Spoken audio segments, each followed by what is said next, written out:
Let that shit slide. Let that shit slide.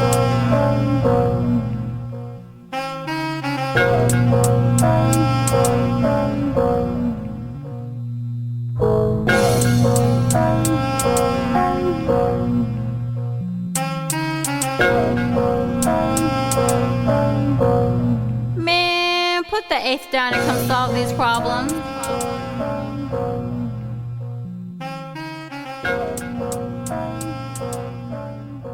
I call you Trent. Yeah. What's your full name though? Like not full name, but I mean, when you say Trent, is it Trenton? Yep, Trenton. Okay. So Trenton. What they call you? Where you from? Like, yeah, that's question number one around here. Trent. Newt. Nudie. Big Newt. Yeah, that's about it. Yeah. And all of that is because of your last name, of course. Yeah. Right. Okay. Yeah. So anytime you've ever had a nickname, for the most part, it's been played off of, by your last name, or they shorten your first name. Mm-hmm. Okay. Are you named after anyone, or who gave you that name? Who gave you Trenton? Cause that sound like you from you sound like you from the islands with that type of name, bro. I ain't gonna lie. My dad gave me that name. I asked him, how did he come up with that name? He just said he felt like it was a powerful name. Nothing more to it. Not named after anyone. Yeah. He just felt like it was a powerful name. He gave me my own identity because I'm not a junior. He felt like, my dad's big on that, like naming someone after you. You kind of put them in your shadow kind of deal. So he kind of was like, I wanted to give you like a strong name, but for you to be on your own as a man and so forth. So, yeah. I'm okay.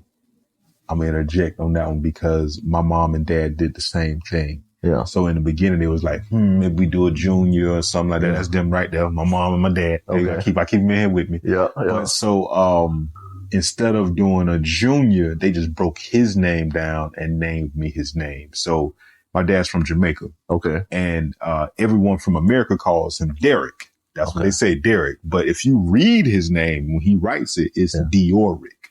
That's how they broke it down, right? And they named me Eric Dior. Okay. That's what they did. So they ain't want no junior. So I feel them on that. Like, you still, you're part of it because you got my last name, but give them their own pal. Yeah. If that's what you want to do. Some people ain't on that. I finally met somebody who's the fifth. I've never met a five. I did that this year. That shit tripped me out. That's crazy. A five. Wow. Yeah. I know, my son, in hindsight, I do wish I would have named him, separate name from mine, because I have a junior. My 15-year-old that you saw earlier. He's a junior. Okay. And I see it in hindsight because when he comes back here to Lakeland, when we come to Lakeland and sports, and they talk about me playing sports and so forth, I think it put pressure on him, even though I'm not pressuring him. Cause I tell him, hey, do what you want to do as long as you enjoy doing it. I just want you to stay out of trouble, take care of your business. Yeah, you supportive. Yeah, I'm happy. Right, yeah. You want to go play tennis. You don't want to play tennis. You want to drive, whatever you want to do, drive truck, whatever. As long as you taking care of yourself, man, I'll come over to your crib. You know what I'm saying? Chill with you. I'm good if you good. Good pops. Good pops right there. I like that. Yeah, man. And I think he puts pressure on himself in the sports realm, education realm too. Yeah. Because I think some of it has to do also with him carrying my name. Yeah. So in hindsight, I would change that. I would have named him something else. I probably would have gave him what we're doing now, because I have two other boys. We're just giving them my middle name. So my youngest, it's crazy. You're going to laugh at this. My youngest son name is Dallas.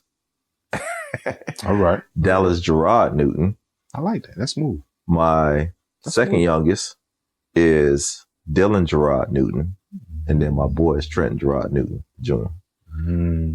So are the D's, because the wife? The wife interjected with D's. Trenton, my oldest son, and my oldest daughter is Trinity, but it's Trinity. But it still sounds like my name in it, Trinity. Yeah. So, yeah. That's beautiful, man. Yeah. like that. I like that. See, now the only question I would have from what you just told me would be, did you know the story of your name before you named your first son after you? That's why I mean, the story of my name, I guess from a personal perspective, like from my life, I knew my story, not like the origin of it. Okay. So I gave him my name. I don't know. It's just something just to have a son named after me. Mm-hmm. I think, everybody probably flirts with that idea in the beginning when you have a son. And I was like, that'd be cool, TJ. So I branded and stamped him, on the birth certificate, TJ. So, but just from a personal perspective, I knew who I was, what I went through, and figured that, I would name him after me. So, all right. Well, who call you Big Newt? Like if you heard that right now, who would call you that? Big Newt. Juice. Like Juice called Big Newt, Nudie. Those are the ones that called me that. Okay. Well, I might ride with that for a little bit tonight. We'll see. We're going to have fun with it. Yeah. All right. So Big Newt.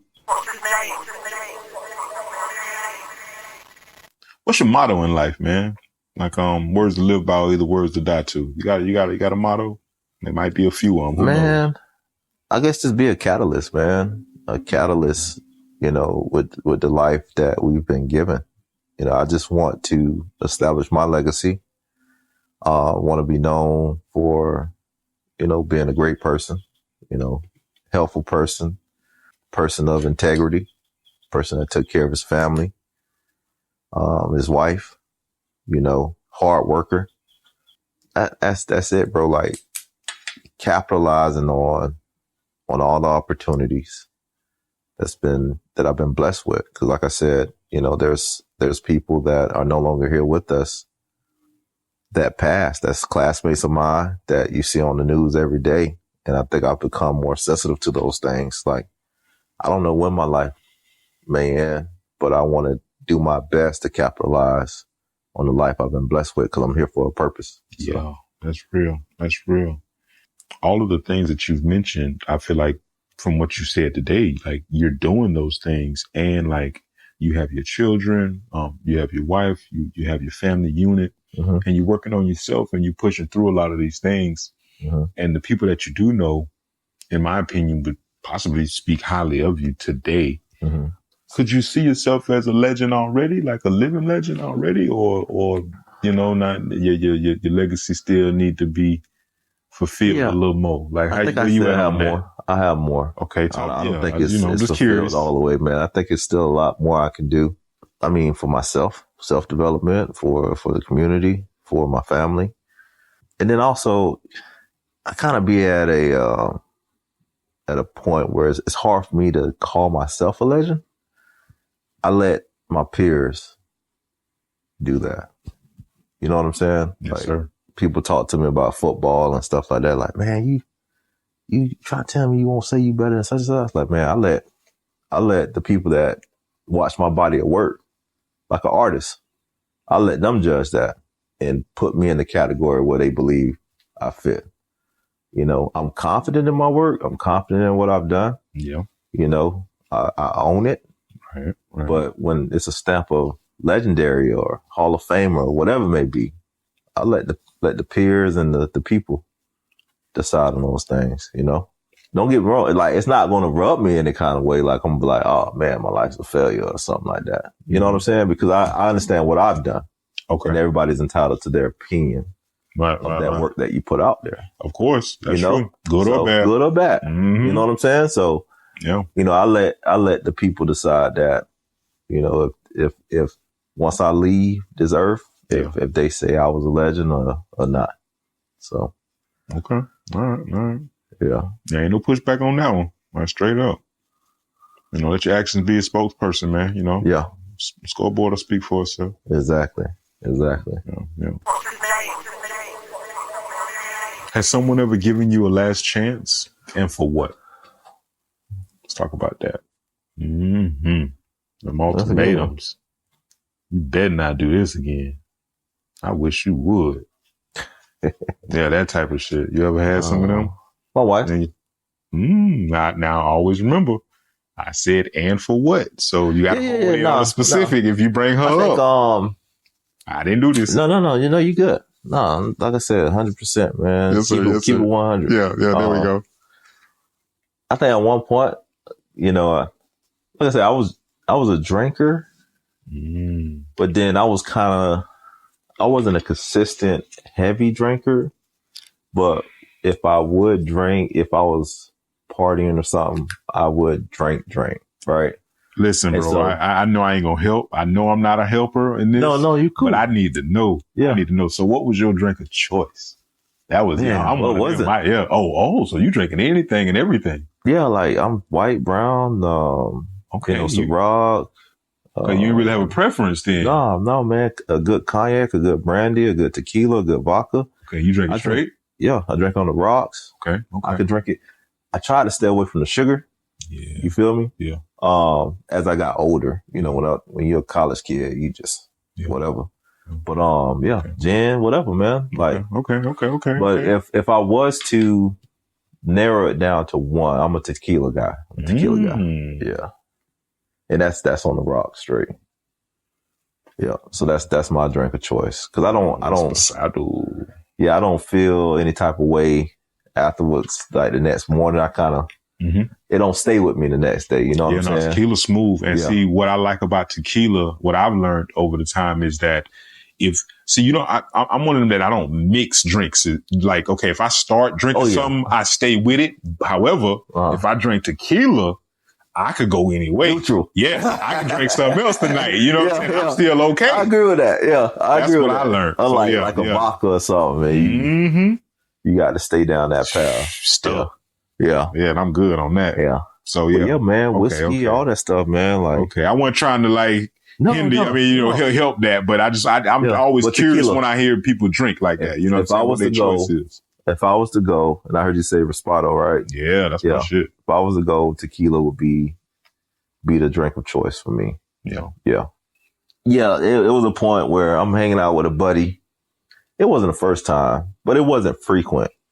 It was like an incident that happened, and maybe it'd be a year later or something, like that long between. To the point where you drank too much. Yeah. You know what I'm saying? Okay.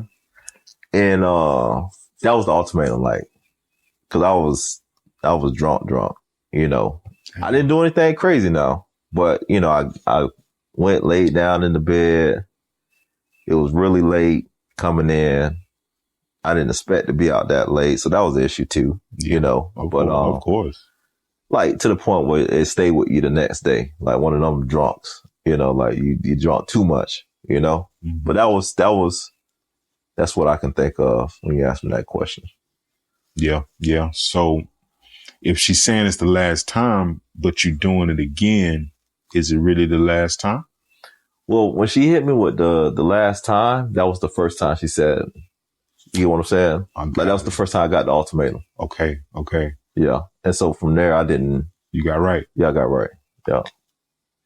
Smart man. Yeah. Smart man. So. Okay.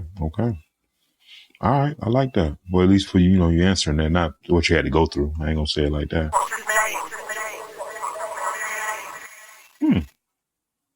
When have you ever made the first move? Let's talk about that. Just first move in general? I'm super vague. Yeah. Wherever your mind went, whatever you want to talk about. First move. Whenever you ever made the first move. Give me one of them. This is life. I'm just trying to think of an example of one. I made the first move. That's a great question, man. Make you think. Yeah, psychological. But fun, but it's simple at the same time, though. Yeah. Like, it's crazy how simple the question is, but boy, it's tough. Yeah. I've been there. Yeah, they flipped it on me last time. So on my last session, it was a group session. They had like couples. So I asked and they answered, and then, we did the whole show and everything. But towards the end, I was like, y'all got some questions for me, anything like that? Nobody want to talk about nothing. Yeah. Like, man, fuck it, nigga. What was your first move? I'm like, ooh, shit. I asked the question. I don't never think about it. Right. Like, so I had to process it too. So right. It ain't easy. It's not an easy question. It really ain't. Right. It can be. the one thing, I mean, I'm pretty sure I made first moves in a lot, but I would say probably meet my wife. Okay. Okay, so you made the first move in that situation? Yeah. Talk me through it. So, she was actually staying in the neighborhood where my brother stayed. Okay. With her uncle. Older brother, younger brother? Older brother. Okay. All my brothers older. I only have two. Yeah, two older brothers. So you're the baby. So, yeah, I'm the baby boy. All right. So, they stay here. They stay in Polk County area. And so, yeah, she had pajama bottoms on. It was something going on in that. It was either a confrontation. She wasn't involved in it, but I think it was, other girls that stayed in that area, or women. Okay. Sorry. Okay. And maybe something was going on. She was out there, and you know what? I'm gonna take that back, Dub. Now that I think about the story, Okay. because my brother actually made the move for me in that regard. Word? Yeah, because he asked her, was she taking interviews? It was kind of like an interview kind of deal, like for boyfriend or whatever. My brother threw that out there, so technically he made the move for me. You get what I'm saying? Because I didn't come out and say it directly. Okay, he asked a vague question though, because it's a group of people, and he asked her something. Yeah, he wasn't saying it for him. He was just asking. Correct. So he got the information for you. Right. I'm gonna throw that out there. Yeah. So it depends on what happened after that for me to agree or disagree on the first move or not. Keep going. So her brother was a player at football player at Mulberry, and ended up playing at Bartow. And my brother played with her brother. So I knew her brother before I knew her. As a kid, I knew her brother, right? I'm in elementary school, right? But you didn't know all this at the time. I didn't know this at the time. You found out later, though. My brother was telling me the story. Okay. When she was there, he was there, I was there. Right. He was like, I didn't know that this was, this was her brother. So because I think my brother was going to try to talk to her. But when he found out that, he's like, man, you like a little sister to me. I can't talk to you. I know how that go. You know what I'm saying? Oh, yeah. So, he gathered the information. And at that point, we're on, little stairs leading up to the apartment area. Mm-hmm. And he leaves us out there. So I guess you could say I technically made the move, because I stayed and talked to her as a follow-up to his question about, are you taking interviews? You know what I'm saying? So I made the move in that situation. We talked for a while, man. Just really just talked about her, getting to know her. She got to know me. Yeah. And, from there, went on a couple of dates. You know what I'm saying? Yeah. And kind of formed that relationship from there. So, yeah. How long did it take before you got married? Like from that to you getting married, how long was that? Just curious. Marriage, freshman. I fast forwarded quick on you. Yeah. Mm-hmm. First meeting to getting married. Let's go. Do you remember? I would say 4 years. Yeah. I got married as a senior in college. Oh, you knew. Like, you knew that's what you wanted then. Because even though y'all had time together, that's still a pretty young age. Yeah, I knew, but I still had young man tendencies. Like, I knew, but I didn't know how to truly operate as a husband at that point. You go a little deeper on that? Yeah. So I knew this was the woman that I wanted to marry, but I still had the young man tendency. Like, I still wanted to go out and hang out late. You know what I'm saying? Like, I still wanted to move like I was solo, I guess you could say, or single. Mm-hmm. But I didn't have a full grasp of the responsibility I had now that I was married. I had to go through that. It was growing pains in that area, Because I think, like, when you get married, it's a lot of responsibility. Like, it's no longer just you have to think about. you know, because I feel like with a girlfriend or if it's a woman with a boyfriend, it's easy in certain situations. Not to say it's just super easy. So I don't want that to be taken out of context. But there really is a point where you can say, okay, I'm going to go my way, you go your way. Yeah, it's a big commitment when you married. When you married. Yeah. You got documentation that you married. Yeah, you got a marriage certificate. It's a lot of shit you know what I'm gotta saying? go through to dissolve that. Yeah, exactly. Yeah, that ain't easy. So that's a big responsibility and it's a big commitment. And it's work, man. Yeah. It's constant a lot of work. I got to point that out. I mean, it's rewarding. Yeah. You know what I'm saying? Definitely. I'm not finna say it's all bad, you know, because it's definitely good, but it's like, it's just work. Yeah. And I don't think people know what they're signing up for sometime when they say, hey, I do. I agree. That's all. I agree. That's all I'm gonna say. Yeah. I agree. I ain't gonna go too deep. Yeah. I'm just saying. I agree. It's work. It's you gotta go through some shit, man. It's a lot of work. And I think those that are young and married, I think sometimes they have this fallacy. They believe, yeah, we can have that, but they don't understand the grind of the dog days that those two individuals put in to get to what you're seeing now. Right.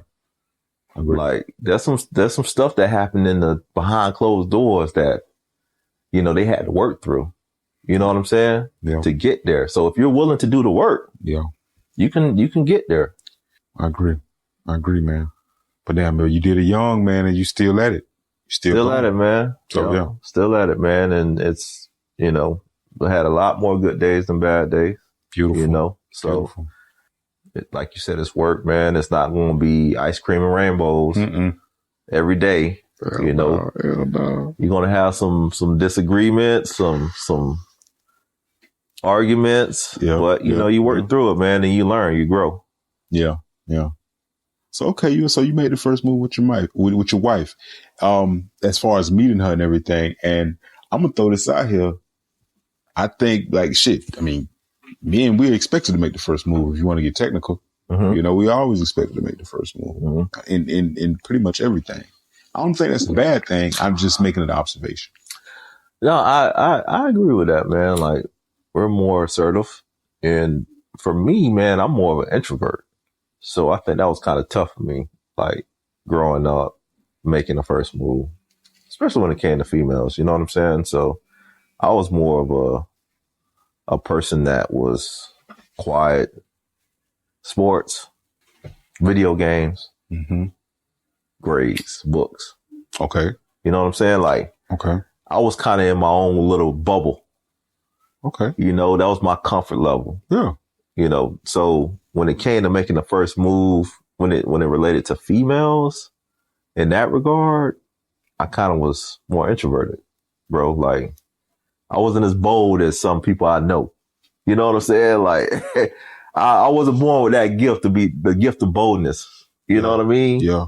But if it happened organically and, you know, talking or whatever it may have been, like through my dating life in high school, whatever, you know, that would work. But when it came to sports, I definitely made the first move because that was my area. That was my terrain. That's what I was comfortable with. Comfort zone. You know what I'm saying? When it came to books, when it came to academics, whatever it may have been, that was my comfort zone. You know what I'm saying? Yeah. No, I get that. Did you ever look at that as a weakness? The not being able, I'm not going to say not being able to, but more of the, just the hesitation. No. Good. No. Good. Never did. Good. Good. Now, mind you, you know, just talking about relationships or getting to know people, you got to go up and back. You know what I'm saying? So can I say I may have missed out on encounters and getting to know people because of my hesitancy or being introvert? Yeah. But can I say that was a bad thing? No, because it may have protected me from certain things. So that's what I want to hear, right? That's just how I look at it. Okay. Okay. Good shit. So all right. Instead of 5 kids, well, I'll end up having 10 kids or 20 kids. Yeah, you know what I'm saying? Like, you know, you just kind of look at those things. With the different mamas and yeah. We try not to do that, man. Don't do that. Nah. You know, so you're doing what you're supposed to be doing, bro. You're doing it. I commend you for everything you be doing, man. Well, all right, I got one more for you, and we about to get out of here. So here we go. How can we do this? Let's see. So I want to discuss something with you. So let's discuss something in your life that you can't seem to, I guess, get over or push through. Like, even as time passes, this is not that day-to-day stuff. Like, this is that, like, man, I can't seem to understand, like, why I keep going through this. Do you have anything like that? Oh, yeah. I would say depression, man. You say that one more time. Depression. Oh, word. Okay. You get through it, but you don't get over it. That makes sense. It's a battle that you get through, but the war constantly is waged. Okay. So it's like, man, I just beat this thing. Now it's back. Right. You get what I'm saying? Okay. Like, why I just don't go away and things go back to normal? And that's just me. Maybe that's just me. I feel like since I've dealt with the depression, the anxiety, I feel like I've learned to live with it. Okay. To where it's not in the driver's seat, driving me. Okay. You get what I'm saying? Yes. I could honestly say that I won't be the Trent of 2000, right? I don't think none of us are going to be the same as we were in the past, because as we go through life, we change. Either your hair going to change, your face going to change, your mindset's going to change, your emotions are going to change. Mm-hmm. But I never look like 18-year-old Trent. I will resemble him, but I got gray hair now. Got gray hair in the beard. You know what I'm saying? I've went through life and learned some new experiences, and went through some things, and it's molded me. So now I'm at a point in my life where I'm like, man, this depression thing, it's just creeping at the door, bro. Like, honestly, it creeps at the door. Yeah. And if you're not grounded, if you don't have the support system, yeah, man. If you're not doing the work to strengthen your mind, your body, your soul, it will jump on you. It will jump on you, and you will have issues with it. Are there triggers? Yeah, definitely. Definitely triggers. Yeah, there are things that you can definitely trigger. Yeah. I have health anxiety, right? So through that whole experience we talked about, that has stuck with me. So if I see something that's not right on my physical, even though I'm not having this doctor saying, hey, hold on now, it's like, it's a trigger, but I have to pull myself back in and say nothing's wrong. Like, I think about that time I went down a rabbit hole. If my doctor, which I got a hell of a doctor now, great lady. If she doesn't say anything's wrong, keep it moving. But it is a trigger. Like, I quickly want to go on and say, okay, why is this a little low? Exactly. You know what I'm saying? Exactly. And then sometimes I do fight with that, bro. Like I said, I'm 100% transparent here. Mm-hmm. I do fight with that. And sometimes I'm like, man, what's going on? Like, I'm working out, I'm eating good. Mm-hmm. Why is this way? You know what I'm saying? I mean, you're controlling what you can control. Exactly. But the things that you can't control kind of really bother you. Exactly. Ooh. Exactly. Ooh. Exactly. And the world is full of things like that. Exactly. I'm learning to live in this. Yeah, I'm learning to live with it. Yeah, that's what I mean, because that's going to be a hard world to I'm learning to live with it, man. Like, I'm learning to let go of the things I can't control and live in acceptance. Okay. My acceptance is I can't control those things. Put it this way. If I only had a week to live, would I waste my week worrying about the things I can't control? Or will I work on the things I can while I got this week? Yes, man. Make them connections, man. Yeah. People, whatever important to you, go do that. Yeah. But you can't control it. I can't control that.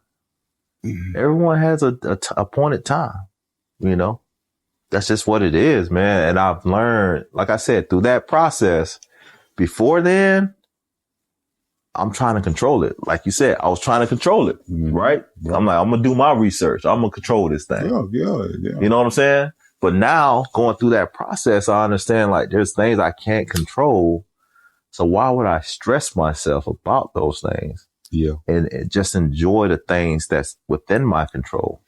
How I am as a husband, how I am as a father, how I am as a brother, friend, whatever it may be, a son. Mm-hmm. You know what I'm saying? And enjoy this life every day because I've become more sensitive to it. Like, okay, what do Trent need to do today to reach his goal? What do he need to do today to get closer to his goal?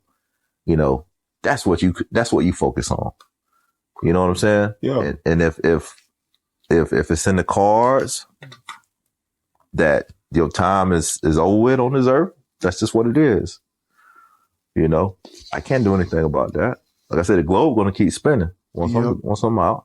But even within that, I still focus on that quality of life while we're here. Yeah. You know what I'm saying? Yeah. Like we do know that that's the inevitable. I mean, Yeah. I ain't seen nobody beat it yet, but then watch this. I don't know what the other side is like either. Right. You know, we have been told that it might be a negative thing. Yeah. But have we talked to anybody who ever went through it?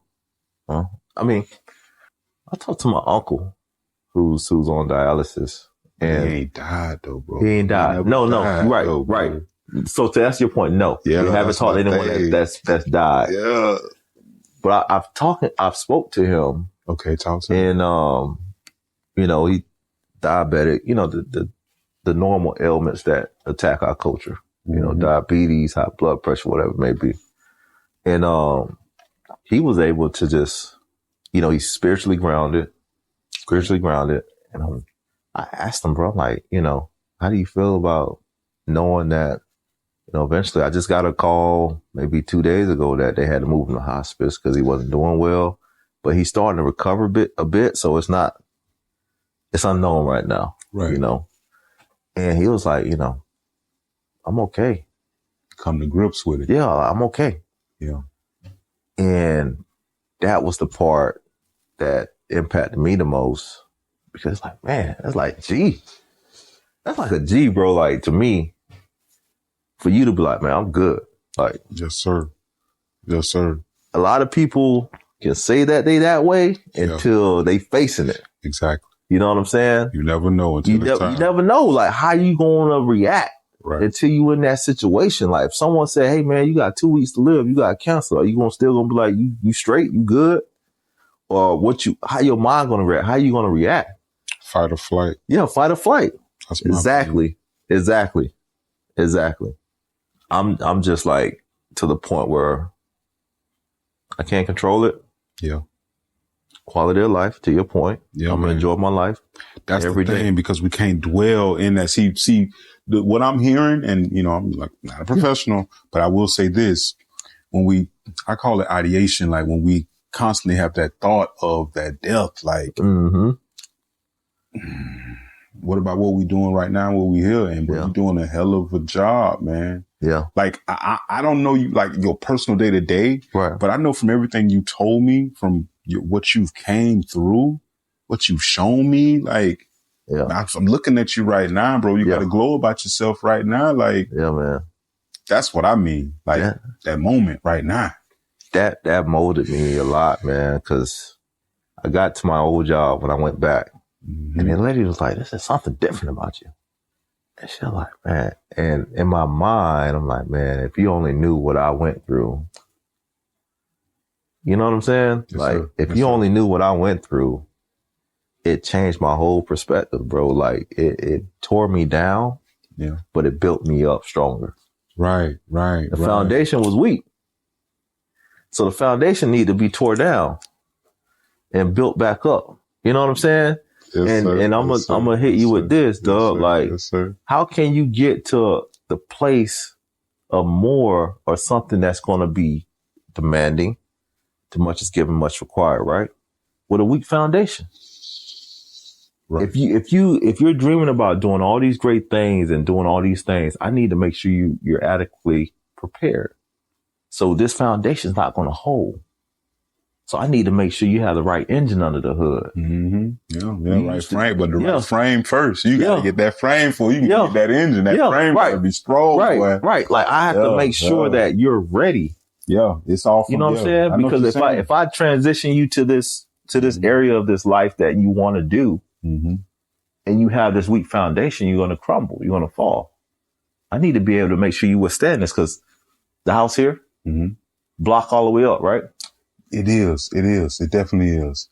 But you know, can I add a little bit piece to what you're saying? Because bro, you're saying some real shit, and I just want to go a little bit deeper. Go ahead. All right, I learned this, and y'all tell me what y'all think on this shit. So even with that foundation, what I learned is that you have to destroy in order to build. Yes, it's blocked, but now watch this. Before they could even lay that foundation, they had to destroy all of that to cultivate it, get it right, level it to now we got to build a solid foundation. Exactly. Brick by brick, piece by piece. You see what I mean? So don't rush the process. Yeah. Enjoy the process, but build it strong. Yeah. Solid structure. Yeah. And then we go. You know what I'm saying? That I just wanted to point that little part. I mean, that's me, because I don't think people understand the part of the destroying. Just to rebuild. I went through that. I'm still going through it to a certain degree, but I had to change course, man. I was going in a direction. I ain't gonna say it was super negative, but I just was using my energy in the wrong way. Right. So I took that energy and I diverted it into a different way. Right. And this is where now I'm building my brick by brick, piece by piece, strong foundation. Exactly. You know what I'm saying? So now we can withstand, because I know, I might have to go to war. Yeah. You know? Yeah. So I need to be solid. You need to be solid, man. With anything, bro, when you're molding different metals, you melt it, right? You put it in there, you beat it like a blacksmith, right? Takes the hammer, you mold it, you beat it down. Yeah. Right? Yeah. With working out, you know, when you work out, man, you tear your muscles down. You tear your muscles down. You tear your muscles down. And when you recover, that's when your muscles start growing and start building. But think about it. You have to break the muscle down. After you're done, you rest. Then the muscles start. And that shit hurt. Building up. And then you're sore. You know what I'm saying? That shit hurt. But then you work through that soreness. Yes, you do. You work through the soreness. Right. And then you start seeing the results. I agree. That's the one thing that I think is hard to get. That's been hard for me to get over. Is that before I would, not to say I didn't have anxiety or depression. So I just want to make sure that's clear. Okay. But it wasn't identified. I didn't identify it. Nobody identified it. But now I can identify it, which is great. Because I can identify what's going on. I can identify triggers. Okay. But it's like, okay, I'm no longer what I used to be. You know what I'm saying? Like, I felt like, man, because I look at, I people watch, you know, so I'll just be thinking like, I wonder if this person's going through like anxiety or depression. Yeah. They look perfectly normal. You know, they just walking. You never know what they're going through inside, know, bro. man. Like, you just never know. You just think like, man, like everything's straight. Yeah, they got it made. Yeah. Like they're not dealing with triggers or dealing with a moment of depression. It just seems like it's just flatline. You know what I'm saying? Right. Even kill. Right. There's no ups or downs. You know, but that's so far from the truth. Far from the truth. Exactly. No. Exactly. Would you unpack this phrase that you said? Because you said it, I think maybe 2 or 3 times. The 2000 Trent. Like what does that mean for you? Nothing too deep. Okay. It's just like 2000 Trent would have been 14. You know, just in context, prior year. You know, the previous version. This is a new version.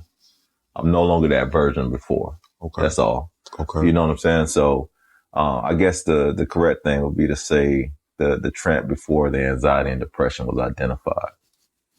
You know, I can't go back to that version because now the anxiety depression is identified.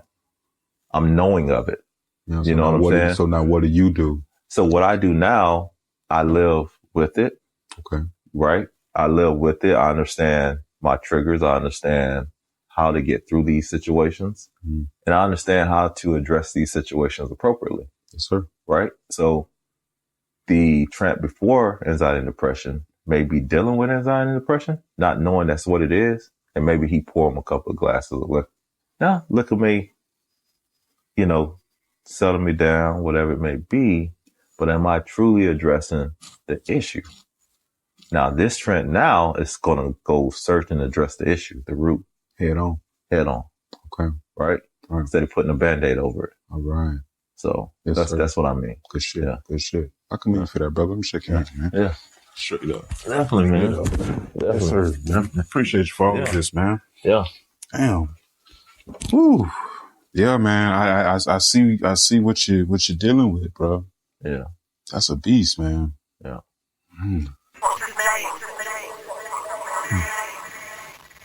Trent, I really thank you for just sharing a lot of this, man. Yeah, man.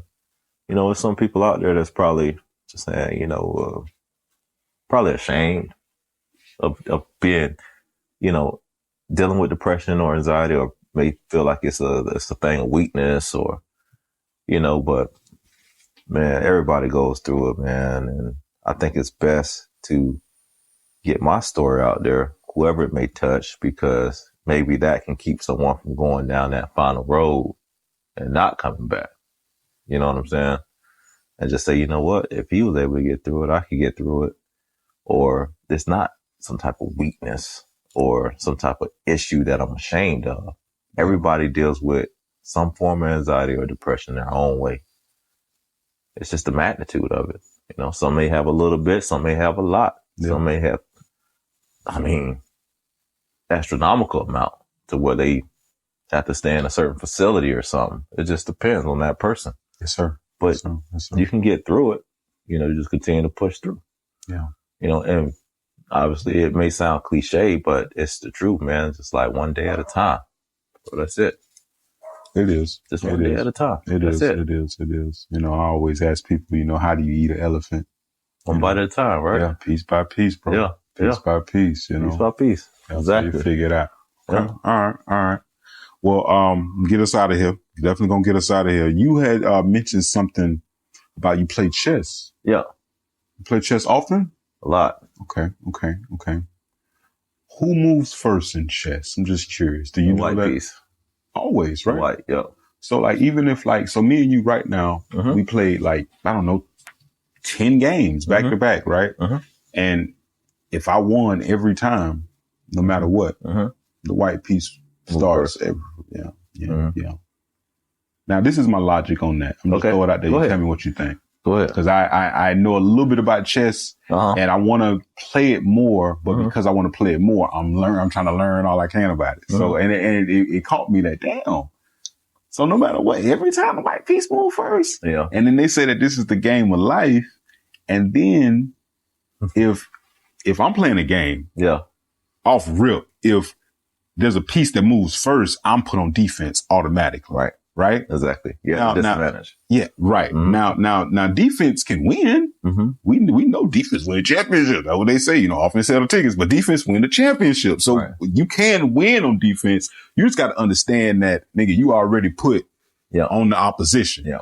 All right. Now then check this out. So if it's the white and the black in the sense of the pieces and the white moves first, and then now you putting the black on defense, the logic of the game, the whole aim of the game is to check the black king. Okay. All right. That's a tough game, man. It's a tough game. That's a tough game. I just want to point that out. Starting at a disadvantage. Right. And the only way, there's multiple ways you can get the advantage back. Okay. Either by material. So that's you taking pieces, or by controlling the central squares of the board, the 4 squares in the middle, central squares. But then there's other ways, errors on your opponent's part. Yes. Study the opponent. Don't hate the opponent. Yeah. Don't hate them. Yeah. Don't love them. Just you study track them. their movements. You understand their strategy. Okay. So you think how they think. Right. So in that regard, your defense becomes an offensive move. Right. Because if I'm thinking ahead, and I'm saying okay, Eric loves to use his queens, or he loves to use his knight, or he's done this before. You start capturing movements, studying movements. I know Eric's going to come out with his king pawn, 2 squares up or whatever, right? Then he's going to follow with his knight on his king side, right? So then I'm going to put myself in a position. How can I attack that? Because he already got the advantage. He's moved first, right? That's given. But how can I put him at a disadvantage? How can I recover, right? I know his moves. So whatever Eric may try to bait me into something, entice me to do something. I know his moves because he showed it to me many times. It's in his DNA. Right. You know? Come on, man. Well, you just said so much on that. That's the truth though. Yeah. Even if that is the game of life, that is the truth. And we deal with that, right? Where certain situations we are put at a disadvantage. Right. So it's like, okay, I'm understanding the game. How do I play within the game and win the game? Put myself in a position. Yep. To win. To win. Yes, sir. That's what we're about here, man. Yep. Yes. And I say that's what we're about here because my whole thing is creating solutions. Even though I do it with the smoking, I have my whole slogan of we create solutions 1/8 at a time. It's still, we're trying to identify underlying issues and create a tangible solution. Right. So the only way you can solve or heal is to identify. Yeah. That you gotta be able to, let's get there. It may be a tough conversation or tough realization. Don't lie to yourself. Let's figure it out. Right. And then let's get to a point. You know what I'm saying? It takes time though. It's not just a one-time thing. It takes time, but that's what we do here, man. You know, smoking with your therapist, man. Smoking deception is self-deception. So, whoa, slow down. That could be a great motto. Excuse me. Say it again. The worst deception is self-deception. I like that. So yeah, that's where it's the end on right there. Yeah. Okay. Yes, sir. Yeah. Shake your hand. I end every show this way. Yeah. What do you call me? How did we meet? What do I call you? Yeah. Whatever you call me, bro. You ain't got to dress it up or nothing. Whatever you call me, and how did we meet? Wow. Yeah. So there you go. Call you a friend, a brother. Definitely, as I play it in my mind, definitely someone to talk to. That's great to talk to. I know we've had our encounters, but it was just more than just a quick encounter. It seemed like when we met, even when I was standing at Carson Arms, which is going way back, it was more than just a hey. You know what I'm saying? It was sit down, talk. Even when you did the music for me, you was doing music and CDs for me. It was just more than, let me just get these CDs knocked out. We talked about a lot of things, a multitude of things. How we met, high school, basically. You were an old head, I guess you could say, you know. You was always laid back dude, man. Just kind of you love music. Yeah. You know. Yeah, most definitely. I know if you wanted music, you was the guy to come to, you know. I appreciate that. All right, man. We gonna wrap this thing on up. Yes, sir. Right. Thank you so much. No, definitely, man. Thanks for having me on. Yeah, so damn, boy, we went long, man.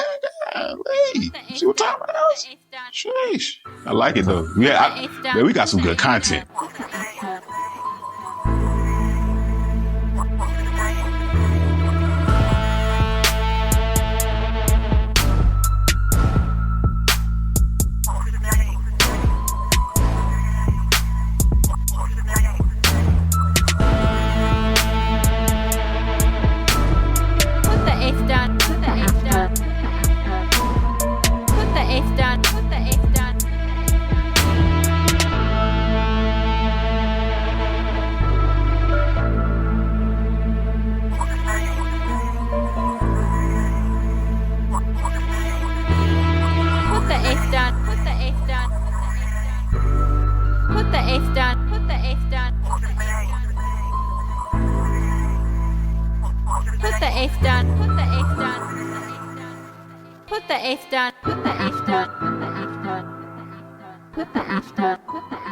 Man, put the eighth down and come solve these problems.